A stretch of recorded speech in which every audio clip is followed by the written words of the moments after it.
Hey guys, what's up? Welcome back to the channel. It's Cynicalex, and today I want to discuss the 3 new characters that we got in the update 4.6 because I finally have all 3 of them. Yes, my collection is once more complete, and it feels like a while since I wore my glasses in a video, for those of you that don't watch on audio only. So yeah. Anyways, I finally got White Fox, so I decided we gotta cover all 3 of these characters. Now keep in mind, White Fox and Crescent are still tier 1, but for Morgan Le Fay she is tier 2, but I can still give my thoughts on the characters in terms of their tier 2 passives and speculate on what I can see from the damage from what I've heard, because I do have a few members of my alliance that already tier 2'd White Fox, and I have seen some people who already tier 2'd Crescent. And then we're going to take the characters into some Shadowland gameplay. So for White Fox, which is I think the character that the fewest number of people have built up, I had to go of course through the heroic quest. So if you're curious how to get her, the best way, the only way, is to do her heroic quest. You have to pay 750 crystals, and then you can begin the quest. And of course the very first mission gives you 10 biometrics. That unlocks her at 1 star, and then I used 2, 3, 4, 5, and 6 star rank up tickets to get her to where she is, and then of course mastery and XP chips for the level, and then the regular 15 gears. As far as the character is concerned, her tier 1 gameplay, I don't really have a good example of who I would compare her to. Her 5th skill looks a lot like Arachnite's 5th skill, as you'll see from some of the patterns, but otherwise she plays pretty uniquely. She has some summons, she has some heals, she has some iframes, she's got quite a lot of crowd control for a speed type that's not a spider, so I didn't really have a good comparison to her. Now, the one thing I think you will notice is that her damage is not very good. Her 4-star passive doesn't really help her out in that sense, and she just doesn't do a lot of damage. That may be because her skills just don't have a lot of percentage, they have low percentages, or it could just be that she has low physical attack because she's a speed type character. But she plays pretty interestingly, she's pretty fun to play. She's got iframes on her 1st skill and her 5th skill, although they both have a slight delay, so you do need to be careful. They're not instant iframes, and she's got a cool 3rd skill that, you know, is very Fox-like. So she's a pretty interesting character to play. She's got immunity, she's got a self buff, she's got a pretty large heal. It's 2% per orb, kind of like how Satana's 2nd skill heals her by summoning bats, and the number of bats count for a percentage of a heal. So if you get 2 bats, it's like 6%, and if you get 5 bats, it's like 15%. So overall, I would say that she's a fun character to play. She looks cool. She's very unique. I don't have a lot of comparative characters to her, but her damage is low, so I wouldn't expect her to be pushing on her own World Boss Ultimate or crazy ABX tours or stuff like that. The more interesting part about White Fox is the Kumiho stance tier 2 passive. It doesn't buff her attack at all. She's a very giving character. It buffs, well, it does technically buff her attack, but it buffs all allies who have the leadership passive. It buffs their damage against supervillains by 60%. Now that is a tremendous bonus, and if you watched yesterday's video about Miles Morales, he has a 120% passive. So that's basically giving half of that passive to any character that has the leadership ability. Additionally, you can compare it to someone like Shuri. Her tier 2 passive offers 45%, so that is almost 1.5 times as much. So a very tremendously powerful passive. It's just that it doesn't apply to very many characters. If you want to know who it applies to, I won't give you an exhaustive list because I want you to go and find out. But if you click the details page and you go down to the abilities under my camera, and I'm going to hide my camera for a second, you can see there the ability. The second one there that has, no, sorry, the first one that has the Captain America's shield. I thought it was this one. This one is the leadership ability. That is the one that gives you the, that makes you eligible for the 60% bonus from White Fox. So an example of another character that has it is Sharon Rogers. Right there, leadership ability. Another character that has it, for example, is her father, Captain America. So you can go through and check all 175 characters and make yourself, hey, I'm back, make yourself an exhaustive list of the characters that it applies to, but unfortunately, spoiler alert, it doesn't apply to any villains yet. So I would like Netmarble to go back and change it. There are definitely a bunch of villains who could be leaders. I mean, Thanos is a leader in a way. He's the leader of the Black Order. I think that's pretty respectable. Even Corvus. Corvus is the leader of the Outriders. He definitely deserves to have the leadership tag. I know it gives 4% damage to supervillains, but they could just change that to 4% extra damage to superheroes. Why not? I think they should really expand that. So we're going to take White Fox now into some gameplay so you guys can see how she plays in Shadowland. We have the stage 22 against Rocket Raccoon. I'm not going to tell you what her build is just yet because I want you guys to speculate and wonder just how beefed out this honey is. We're just going to drop 2 characters in here, not for bonuses, but just to get the bonus reward. They're not going to be helping out. And we're going to just check out her damage, see what she can do against a boss with about 2 million HP. She doesn't have any ignore dodge. There's a little spoiler. So we're going to have to see, but you'll be able to take a look at her abilities, how she plays. I should have canceled the 3rd skill right away. The 3rd skill is really cool because it summons all these foxes and you can cancel it right away. You can also cancel the 5th skill as soon as she drops down from the last slash. So that is something to look out for. I haven't been doing her rotation correctly, so I'm going to pause and do it now. The rotation that I think is best is 3, cancel 5, and then when she lands, boom, drop into 4, and then drop into the 2 skill for the iframe. I would not use the 1st skill unless you absolutely have to because it's not an iframe and it's low damage and she just kind of punches and kicks and it's kind of just an ability that doesn't have much utility and doesn't have much damage, so it doesn't really have much place. But she's able to clear that stage in less than 45 seconds, which is pretty impressive. She does have the type advantage against Rocket Raccoon, but she doesn't have her tier 2, and you'll see from her build that she is missing a couple of other things. So just to recap her build really quickly, got 12 and a quarter thousand physical attack, no Uru, 15 gears. The gear here was rolled to crit rate. I did not change that, so it does mean that she's lacking a little bit of skill cooldown, but not much, and she's lacking a little bit of ignore defense, but again, not much. She may be getting some from her team up abilities, yeah. No, actually she's not. For the ISO weight set, I went for Power of Angry Hulk, but you would be much better off going for Overdrive if you can, because Soul Snatcher gives her 15% all speed, so it's very easy to cap her speed, which means that the extra crit damage from Overdrive is better. I wouldn't really build her defensively. I don't see it being a possibility for her. And then she doesn't have an obelisk. She doesn't have a gear yet. I'm still thinking about what gear to give her, so I'm not going to answer this question on what to give her.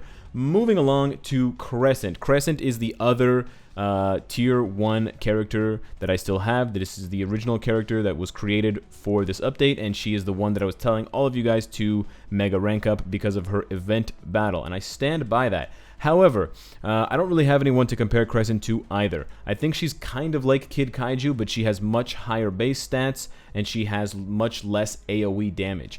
I think she does struggle when she fights multiple opponents, but when she is one-on-one, she can do much more respectable damage.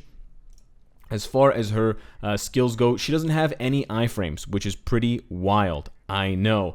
But she has a lot of different effects. She has basically multiple effects on every single skill. Now, I'm not really sure how to approach a character like this in terms of gauging their ability, because honestly, I've never seen a character like this before, and because I still don't have her at tier 2, I don't have her completely built. I'm missing an ISO, or I'm missing an obelisk. It's hard for me to gauge that. From what I've seen, her damage is very good, and she has very high base stats for a character with a summon at tier 2. But that being said, a character that has 0 iframes is often very difficult to use in any kind of game mode where there's penetration. So I do think that's going to make her very difficult to find a place for in PvP, because characters like Quicksilver, Scarlet Witch, Strife, Cable, there's so many characters that penetrate, and because she has literally 0 iframes, she can never protect herself from penetration. It doesn't matter if you have invincibility or immunity, it doesn't matter if you have a guard hit or a heal, you're going to take the full damage from that penetration, whatever it is, 60% of the time that they penetrate, or 70 or 80% of the time that they penetrate. And so because of that, I don't see her remaining or even getting into the meta in terms of PvP, because she has to compete with those characters, and so many characters in PvP like to penetrate. Jean Grey, I didn't even mention her, but she's a huge one. Even Thanos has some penetration now on some of his abilities. So it really, and pretty much every tier 3 character has a penetration ability on their tier 3 skill. However, she should be pretty good for PvE. She has a 60% physical leadership, which is the highest in the game, and she's pretty fun to play. The actual rotation for her, because we're going to have to wait to show her gameplay at the end of the video, is 5-2-4-3-2-1, and we double down on the second skill because it's got a short cooldown and it gives her a substantial buff that only lasts 4 seconds, so we want to cycle through that as much as possible, but we want to open up with her 5th skill because of all the different buffs that it gives. Now, you only get the penetration buff, that 80% chance to penetrate, if you hold the skill down for about 3.5 seconds, so that does, again, make it a little bit harder to gauge just how powerful she is, because you essentially have to become a sitting duck on purpose for almost 4 seconds in order to unleash the best parts of your attack. So again, it's hard to really understand. She definitely goes against a lot of the gameplay mechanics that we've come to expect from high-level characters, so it's hard for me to say that she's going to be a high-level character. Very fun to play, yes. Very unique, yes. Possibly good for PvE, possibly. Good for PvP, I doubt it, but we'll have to wait and see. I will show you one cool piece of PvE content, I promise. Moving on next to Morgan Le Fay. Morgan Le Fay is the universal villain who is free to play, despite everyone, including myself, being confused by the patch notes.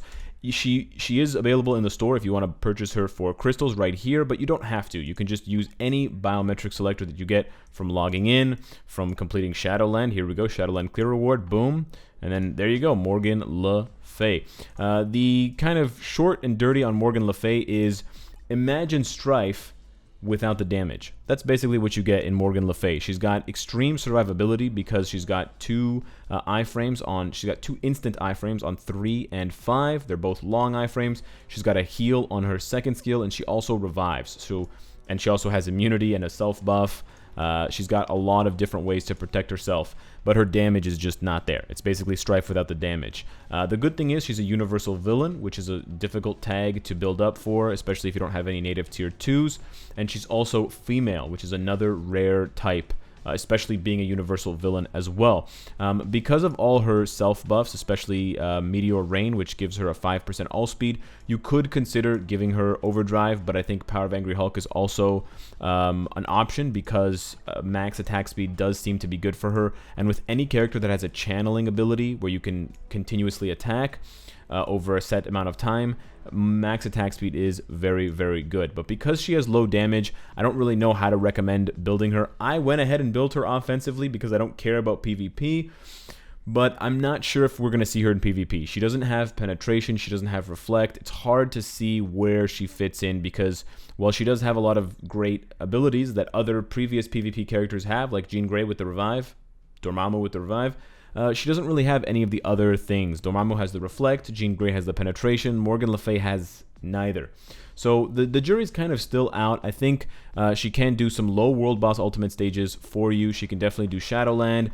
She may even be better than Proxima for universal female villain, but I don't think she's going to be, you know, a super powerhouse character. Kind of like a better version of Hela and Enchantress if you were to combine the two characters.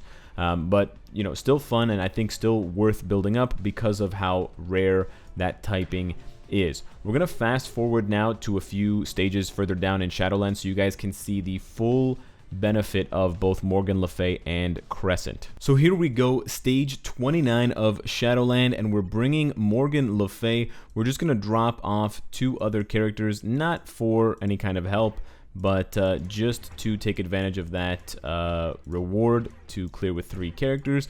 And we're going to see that she can survive and she can chip away at the Black Order plus Thanos, but that her damage, even with the CTP of energy, I've got like a top 100 or top 200 Morgan Le Fay right now, with 4 and 5 star Uru, and it's just not enough. Even with the beam, even with all this hyper damage, cool looking animations, all this, the crowd control and stuff like that, it's just not, yeah, it's just like, where's the damage? It looks so cool and you expect cool skills to have lots of damage, and they don't. I mean, the damage is not bad, don't get me wrong. We're finishing this in about 20 seconds and we don't have a leadership, so obviously she could do it a little bit faster with the leadership, but you know, given how cool her skills look and given the CTP of energy, you do expect a little bit more from a tier 2. And keep in mind, this is a universal character, so she doesn't have any damage reduction against these enemies that she's fighting.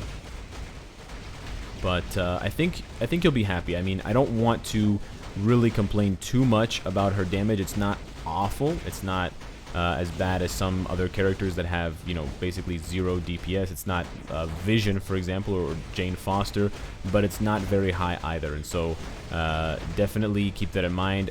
Some people even thought she was going to be a replacement for Anti-Man and ABX. That is not the case. I highly doubt it. But she's definitely serviceable in this game. That's a nice reward. And she's very fun to play, and she looks super cool. She's basically what Hela should have been. Finally, we come to stage 30, and you're probably confused because I said I was going to use Crescent on this stage. I did say I was going to use Crescent, and I am going to use Crescent. I cleared it in about 2 minutes using both Volstagg and Warwolf. I used Volstagg for the damage reduction, but I'm actually going to try to clear it with just, well, we'll use that, but no, actually we won't. I just want to clear it with just Crescent and no strikers, nothing, just to see if she can do it.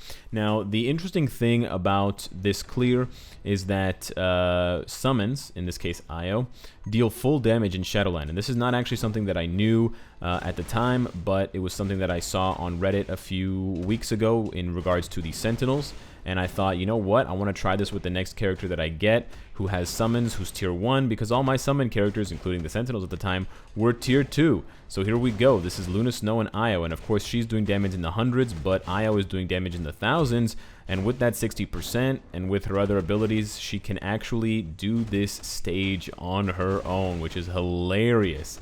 This is without an obelisk as well, so she can definitely go faster than this. She can't go higher than this, because this is the most difficult Shadowland stage, quote-unquote difficult, but she can definitely do this faster if you give her an obelisk. Now, you can see here that she's quite good one-on-one because she has Io helping her out. She's able to basically stun lock the enemy most of the time, at least in Shadowland, where the enemies don't have guard break immunity and things like that, and they don't have too many iframes.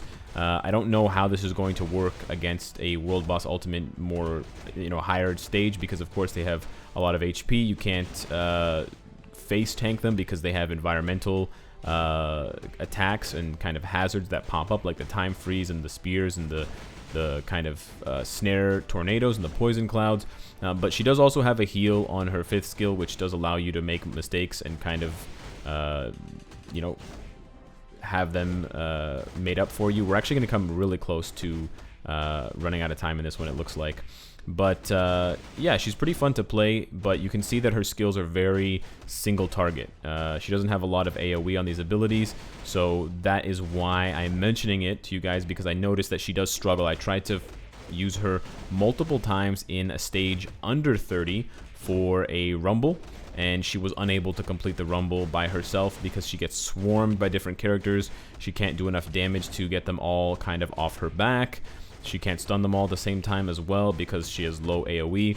And so because of that, I think you're going to want to keep her around for single stages if you're going to use her for Shadowland at tier 1, or just keep that in mind when you're, playing something like Alliance Conquest with her, because if she ends up 3 versus 1, it's going to be a lot more difficult for her to take them down. But we're going to get this relatively quickly. It took us about 2 minutes last time, so I'm pretty impressed that it's not that much longer without Warwolf. I mean, Volstagg wasn't adding anything offensively, but the crit rate and crit damage, I guess, didn't help that much. So there we go, with 24 seconds to spare.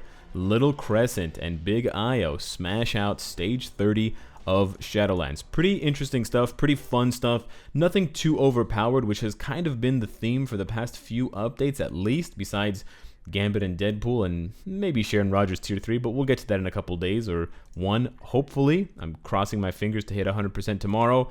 Meet me on Twitch for that. Subscribe if you enjoy the content and you want to support me, and of course, if you like what you see, I hope to see you again tomorrow. Take care.